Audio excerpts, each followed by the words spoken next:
afternoon. I was going to say good morning, Vietnam, then I thought, I better not. Anyway, today, there's three things I've got to tell you before we start. Don't forget to tune in for later on. We got five more guests on today. Really, really good. And thank you for everybody who's following me at the moment. We've gone over around about 60,000 people plus. We got people all around the world watching and everything, and we're doing really, really good. So, but I have got a good guest with me today. He was, he was a gangster, right? But then all of a sudden he stopped, and now you're a good bloke in your Ari. That's right. And I'm you, gone from gangster to humanitarian. yes, and you help a lot of people. Tell people about you. Well, my name's Ori Spado.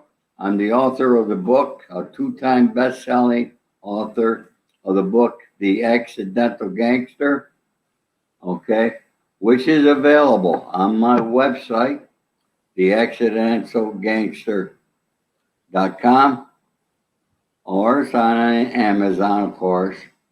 If you buy from my website, you get an autographed copy. There you Uh, go. So please get a copy. I want everybody to go onto his page while you're listening to this and get a copy of his book. It's a really good book, and I've got around about 3 pages to go on it, and but I tell you what, it's really, really, really good. And you know what I'm like, guys. I like to do my research, but what I want to do is get behind the person. So what I'm trying to say to you is, Ori, how did you start out to be a gangster? Why a gangster?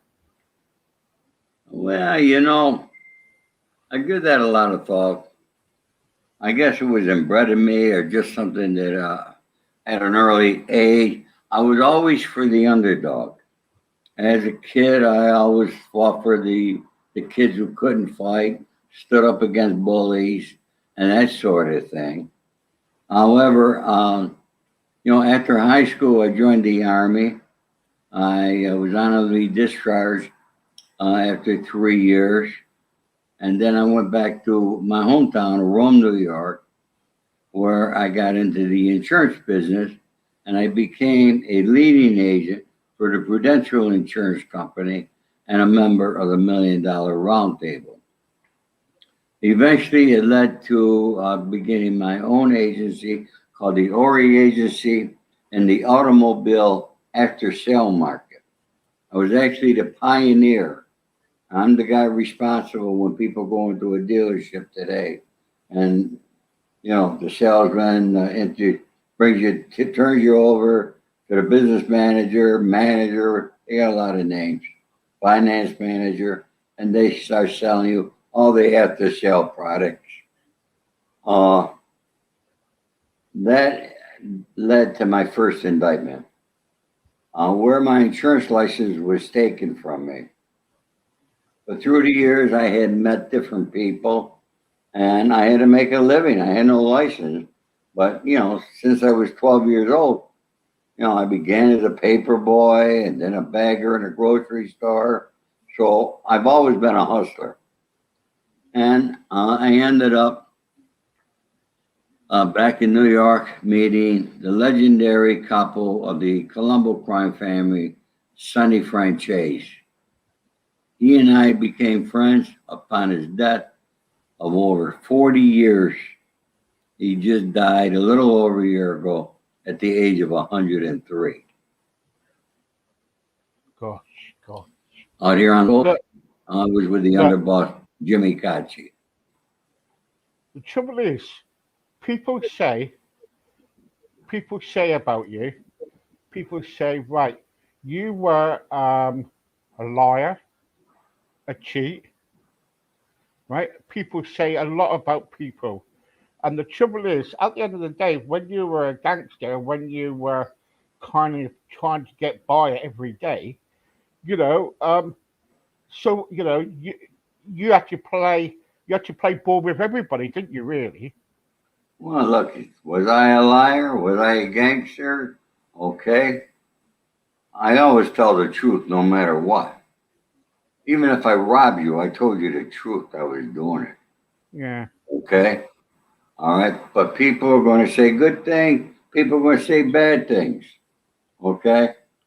I read a lot of comments on my different interviews I've done. I don't let them bother me.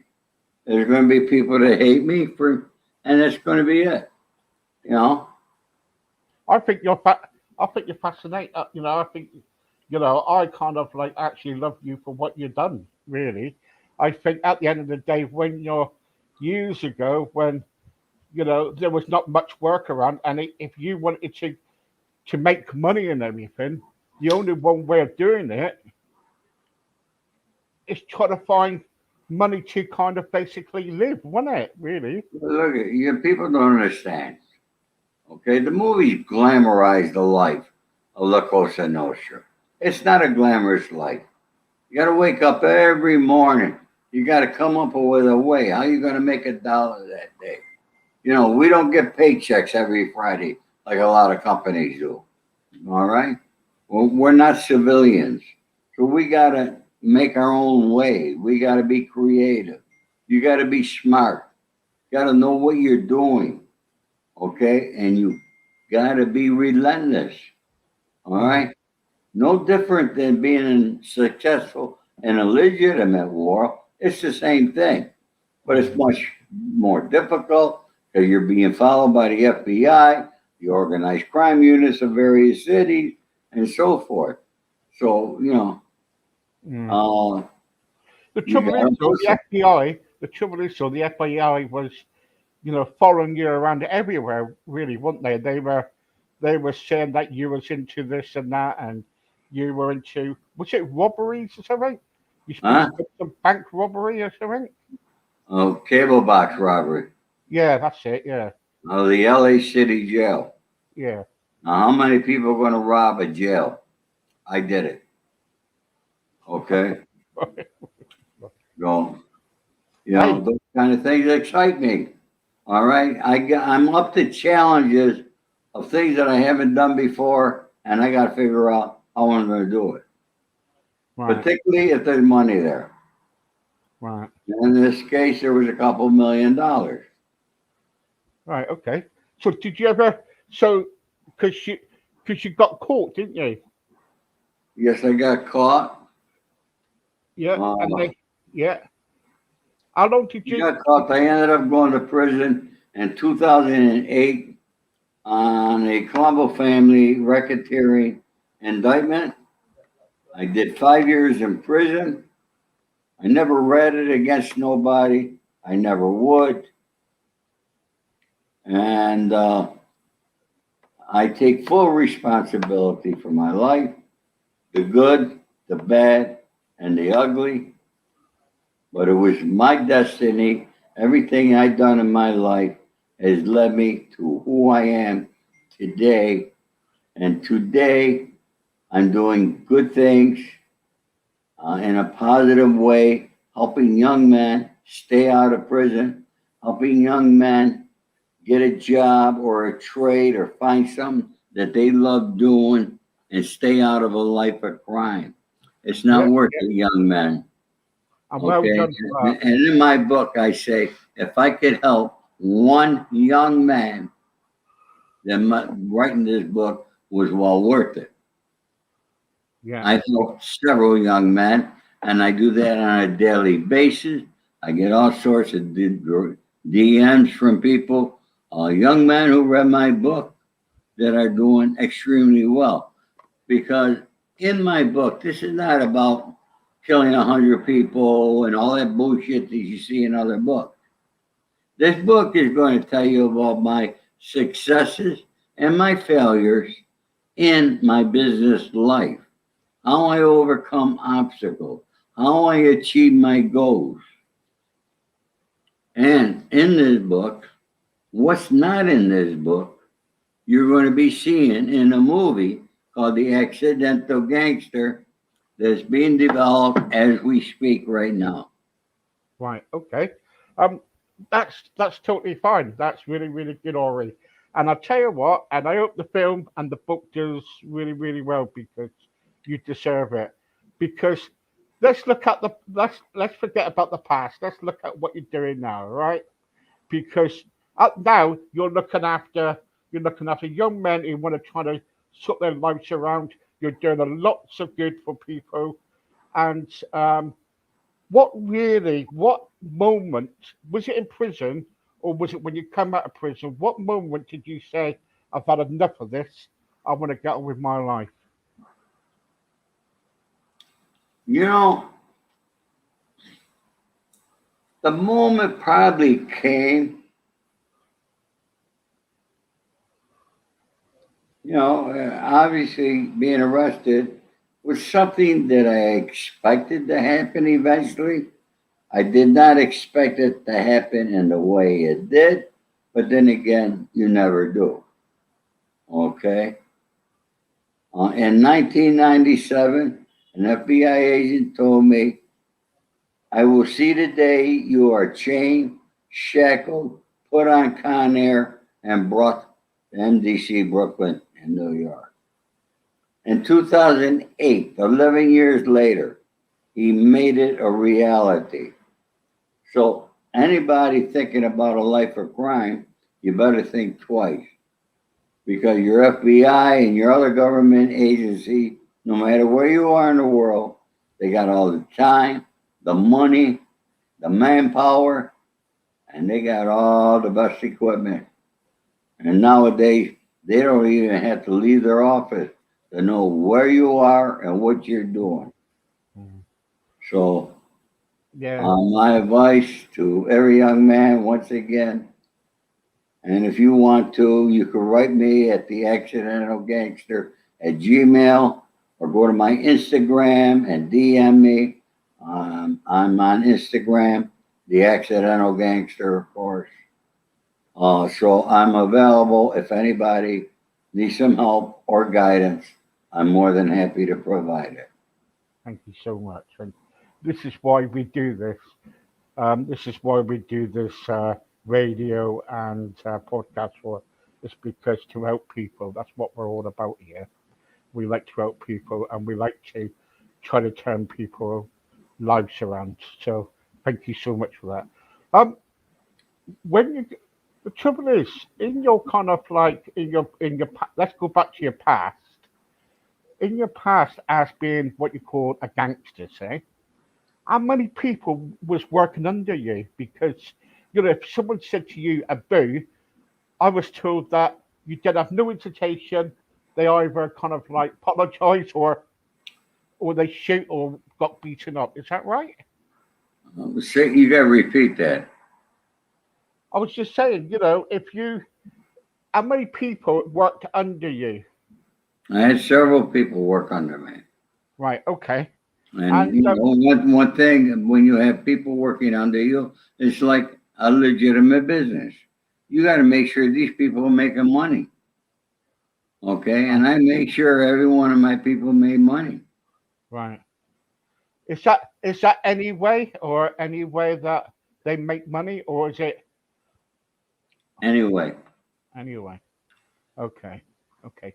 Also what I want to ask you is this that did you ever do any contract killing?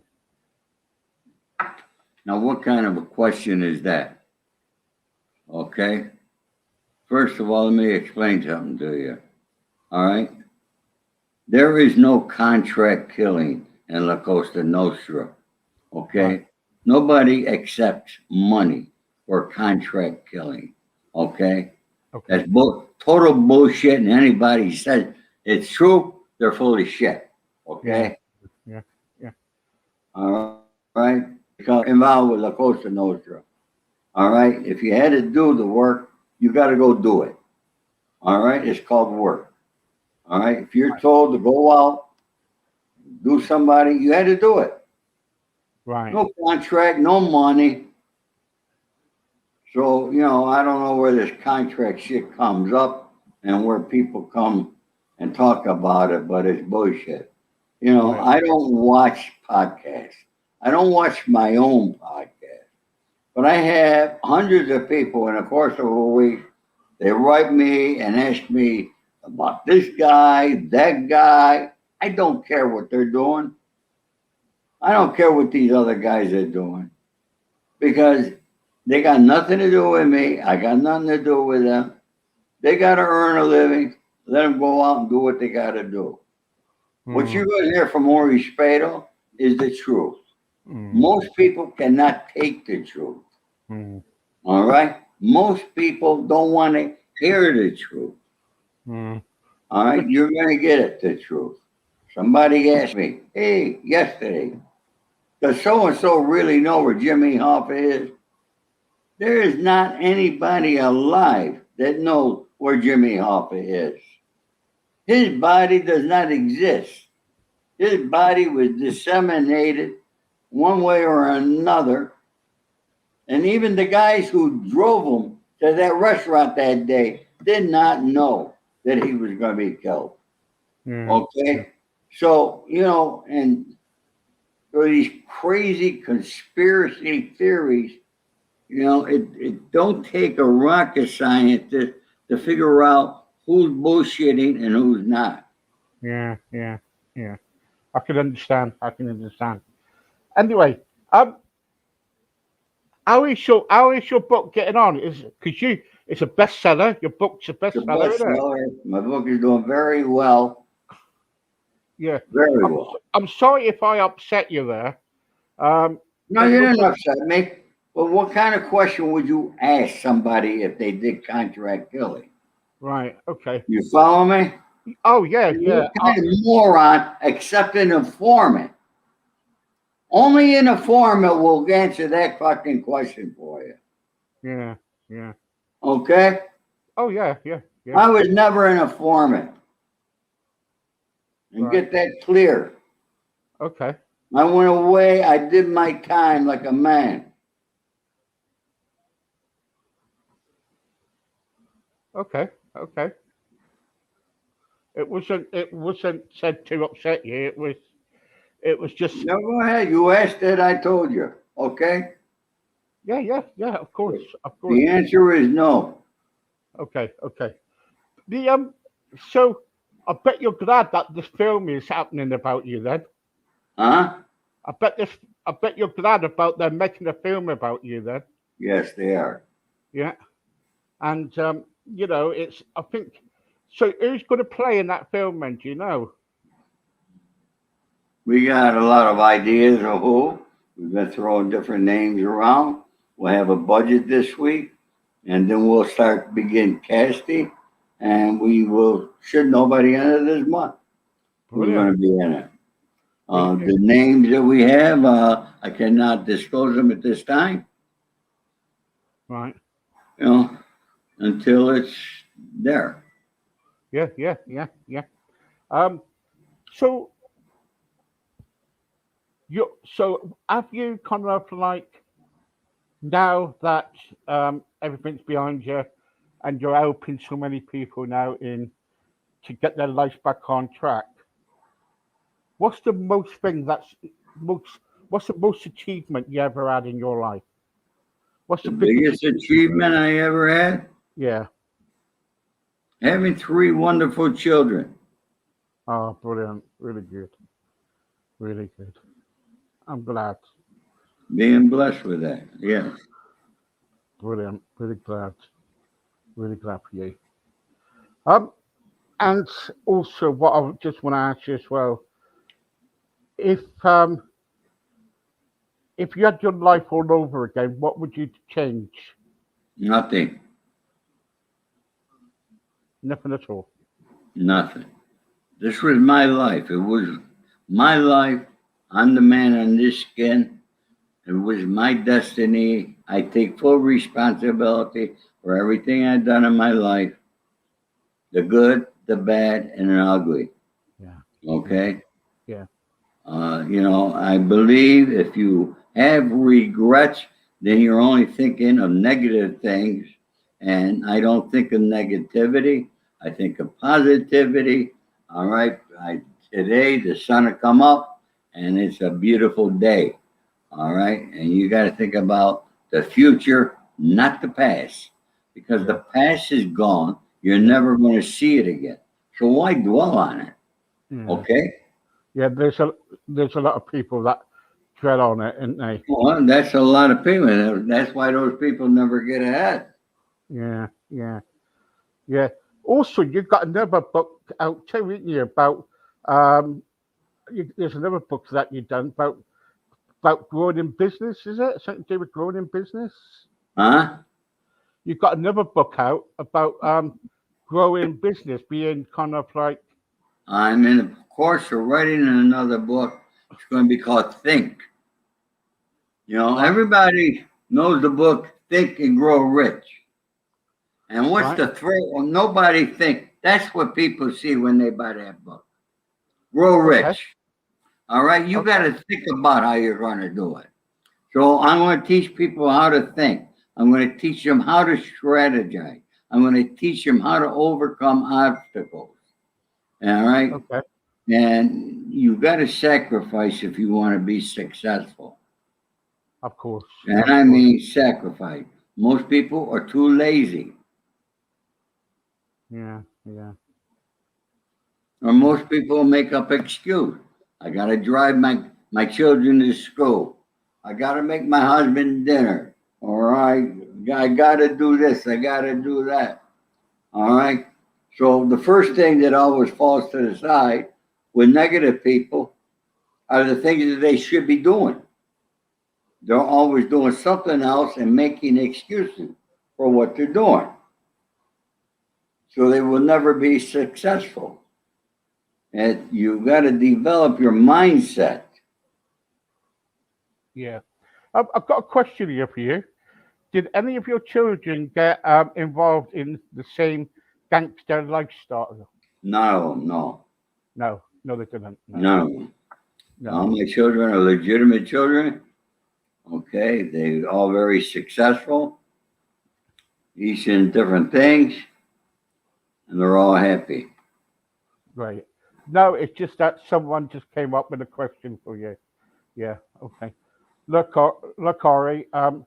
You're a good chap, and and I think you are inspiring. Look, I'll show you the message. Look, what somebody's wrote. No, the answer is so no, none of my children got involved. Here I you would go. not allow it. I would never want my children or any children to be involved in the gangster life. No, it's not. It's not good, is it, Ari? Thank you for the question, Sue. Ari, thank you very much for joining me. You're a good bloke. All right, Thank you. and I hope I haven't upset you. All right, Okay, Steve. you're a top bloke, mate. All right, Thank you, mate. This was a pleasure. I really really enjoyed it, and it wasn't. Did I I'm just kind of like trying to help people, and all I wanted to do was kind of. Sometimes I do go over the top with my questions, but I apologize. And Right. No, thank no, you. no need to. People try to put that question in there every now and then. They get the same answer. So Yeah, don't worry about it. I'm just learning. I'm just learning. Yeah, don't worry about it. But What I yeah, want to do, what I want to do is now we know you. We want to get you back because what people will do. I will not have it right. What people will do next? I want to have you back where people can open questions for you, but it's not negative questions. It will be like all positive, and it won't be. It'll be about your book and everything to yeah. get to know you. Is that all right? I'd like to point out too that you're over in London, correct? I'm over in the southwest. Yeah, Huh? You're in the Southwest. yeah, in the UK. Mate, my best mate in the UK was Joey Pyle. Yeah, Does anybody know that name, Joey Pyle? of, Okay, they should. That was a real gentleman, a real man, and I'm proud to say that, up till his death, he and I were very close, and now his son and I So I got a lot of connections. I'm very well known in London. People know me, know of me, and I love it over there. You guys got a great country. And on that note, folks, I thank you, Steve, for having me. All right, have a great day. If you want me back, just let me know. We'll I make the definitely arrangement. will. All right, buddy? Thanks, Ari. Thank All right, you. take care. Thank you. Bye-bye.